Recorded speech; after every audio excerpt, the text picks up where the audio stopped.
In the late 1990s, General Motors attempted to expand its influence on the European market by selling a series of domestic American models, culminating in the brief sale of 4 cars: the Chevrolet Blazer, the Chevrolet Corvette, the Chevrolet Camaro, and the Cadillac Seville STS. While American car builders have always had a presence in Europe, the sale of their models has normally been done through cars designed and built specifically for the smaller roads of the Old World, with Ford selling downsized motors like the Fiesta, Escort and Focus through their division Ford of Europe, which are also manufactured at domestic plants such as Dagenham near London and Cologne in Germany, Chrysler selling their cars directly in Europe, both under the Chrysler brand as well as the Dodge and Jeep marques, and General Motors, who sold their models through native European marques that were purchased early on, including Swedish manufacturer Saab before their collapse in 2013, and until August 2017, Vauxhall of Britain and Opel of Germany. While individual attempts at selling dedicated models in Europe and the UK had been undertaken across the decades, usually carried out by independent European-based importers, as was the case with the 1965 Ford Mustang and the AMC Pacer, the proposals made by General Motors to sell Cadillacs and Chevrolets was the first dedicated effort to provide models and brands that were available only to the United States and other non-European international markets. The 4 models chosen for export to the UK and Europe were the 5-door station wagon version of the second-generation Chevrolet Blazer S10, the Chevrolet Corvette C5 sports car, the 4th-generation Chevrolet Camaro pony car, and the 5th generation of the Cadillac Seville, with each of these models being sold via 12 selected Vauxhall dealerships across the UK and through Opel dealerships in Germany, Belgium, France, Spain, Italy and Finland. Although the idea of selling dedicated American models on the European market was derided by contemporary motoring critics, seeing no place for land yachts and muscle cars on the much more compact road network, each of these models provided many endearing qualities, which made them comparable to European equivalents. The Chevrolet Corvette C5 was a highly successful sports car in the United States, and was even able to surprise domestic critics thanks to its superb styling, performance, speed, and simple technology that, while not on par with European builders such as Ferrari, Lamborghini and Maserati, provided customers with a cheaper alternative to its contemporary rivals, costing only £36,525 upon its launch, a bargain next to the £135,000 Ferrari F355. The Corvette was sold only in left-hand drive, and was available with either a Targa-roofed coupe or a full convertible, with a 4-speed automatic or a 6-speed manual gearbox, stylish pop-up headlights, and a 344 horsepower 5.7-litre Chevrolet small block V8, delivering a 0-60 time of 4.7 seconds and a top speed of 172 miles an hour, while the Ferrari F355 had a 0-60 time of 4.4 seconds and a top speed of 184 miles an hour.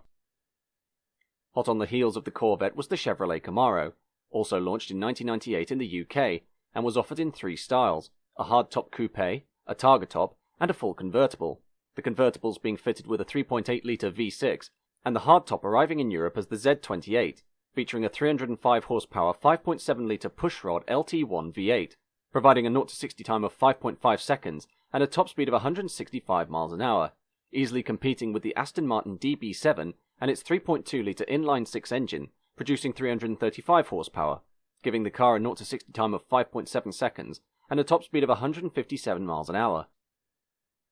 In terms of price, the V6 Camaro entered sales in the UK at £19,000, which, aside from its performance, meant it was also an incredibly cheap alternative to equal performance Grand Tourers like the Aston Martin DB7 and the Jaguar XK8, the former costing £57,000 and the latter £42,000, but also lower priced sports coupes like the £24,000 BMW M3.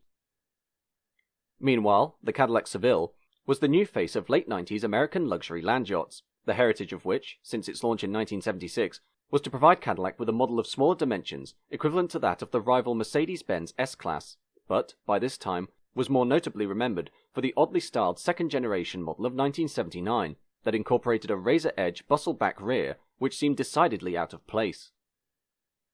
Entering sales in April 1998, it was proposed that the SLS, Seville Luxury Sedan, and the STS, Seville Touring Sedan, would be introduced together, but the lower-end SLS model was eventually dropped in favour of the STS, which itself had been designed with the European market in mind, being 200mm shorter than its predecessor, and boasting the famous 4.6-litre North Star V8 engine which generated 300 horsepower, making it the world's most powerful front-wheel drive car. Finally came the Chevy Blazer S10, which had again been lauded by American critics, even winning Playboy magazine's Truck of the Year for 1995 and the Motor Trend 1995 Truck of the Year, being able to marry a neatly styled body with comfort and performance that easily matched the rival Ford Explorer and Jeep Cherokee XJ, the latter already being available in right-hand drive for the UK market since 1993. Launched in the UK in January 1999, the Blazer featured a 4.3-litre V6 producing 190 horsepower, giving the car a 0-60 time of 10.1 seconds and a top speed of 114 miles an hour, figures that compared favourably to the Land Rover Discovery, which featured a 3.9-litre V8 producing 182 horsepower, giving the car a 0-60 time of 11 seconds and a top speed of 106 miles an hour, while trim packages include the cloth-trimmed LS base model with manual and automatic transmission options, and the luxury leather-lined automatic LT. By 2000, all four cars were now available for sale in Europe, but in each instance, the model failed to win over buyers due to a mixture of performance issues, reliability problems, and a pervasive stigma surrounding the purchase of American cars in Old World Europe.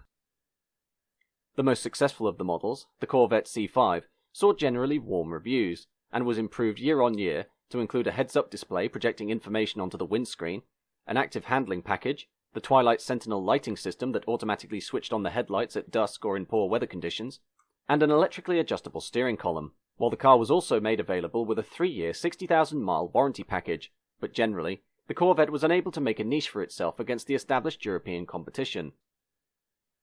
The Camaro, however, was not so well received, with critics strongly opposed to the presence of an American pony car on the European market due to its brash nature and proportions, with buying patterns favouring small European and Japanese sports coupes, to which the Chevy was severely out of place.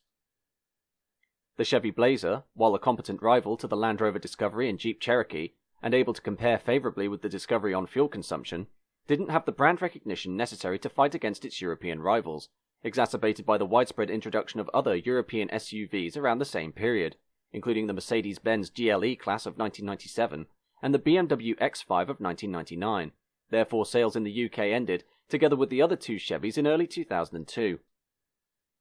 The Seville, meanwhile, was perhaps the most tragic failure of the four, as not only was the Cadillac brand the face of American luxury cars, the machine had many superb technological and comfort features that easily rivaled contemporary BMWs and Mercedes, including computer-controlled inflatable comfort bags located inside the seats, which monitored the profile of the driver's body position through sensors in the cushion so as to suit their shape and provide optimal lumbar support, large amounts of boot space, a full infotainment and air conditioning system, electric memory seats, traction control, and a highly advanced engine management system. The engine was of particular note, the Northstar V8 including computer management that would activate and deactivate pairs of cylinders in the event of overheating, a feature that, while designed primarily for desert driving, made the engine run on 2 cylinders, allowing the other 6 cylinders to remain cool, before changing to the next bank of cylinders once the active ones had begun to overheat, shutting down the preceding ones and ensuring at least 100 miles of travel without coolant. The problem with the Seville, aside from the aforementioned stigma surrounding the sale of the Cadillac brand in the UK, a mark associated rather disparagingly with inefficient, poor-handling land yachts, came down to its automatic transmission and the Northstar V8 itself. Despite the Seville being the most powerful front-wheel drive production car on sale at the time, its performance was lacking against European rivals thanks to a notable lag in the automatic transmission, giving it a 0-60 time of 6.8 seconds and a top speed of 150 miles an hour, while the Mercedes-Benz W220 S-Class had a 0-60 time of 4.4 seconds and a top speed of 156 miles an hour, and the BMW E38 7 Series was electronically limited to 155 miles an hour and had a 0-60 time of 6.4 seconds. As for the Northstar V8, though the engine, in terms of its clever technology and performance, was lauded by critics both in America and Europe, there was an endemic flaw regarding head gasket failure, the 1997 to 1999 examples being especially prone, as due to the engine being of an aluminium construct, running hot for extended periods would cause the head bolts to pull out of the aluminium block, unlike iron blocks, thereby resulting in a severely expensive repair job, as the engine itself needed to be completely removed from the chassis for a full rebuild. Though revisions to the Northstar engine in 2000 saw reliability improve for these power plants, the issue never fully went away, and this, combined with a fuel consumption of 20 miles per gallon, a pervasive issue of road noise inside the cabin, and an arguably lower degree of refinement in the car's look and feel, meant that in 1999 only 127 units were sold in the UK alone, despite the car only costing £39,000, a bargain when compared to the £51,000 Mercedes S-Class. In the end, the Seville left the UK market in 2002, and would continue on the American market until 2004, becoming the last of the traditional Cadillac land yachts, when it was replaced by the much more performance-orientated STS, the smallest model in the Cadillac range and once again designed to sell in Europe, where it proved to be a modest success, and even paved the way for Cadillac export models such as the CTS of 2005, while Chevrolet briefly returned to the UK market between 2005 and 2014, following the purchase of South Korean car builder Daewoo. Today, the loss of the Saab motor brand in 2013, and the sale of Opel and Vauxhall to the French PSA Group in 2017, has meant that General Motors' influence on this foreign market has now largely reverted to its rivals Ford and the Chrysler Group, who maintain a strong foothold through their own plants or partnerships with domestic manufacturers such as Fiat of Italy.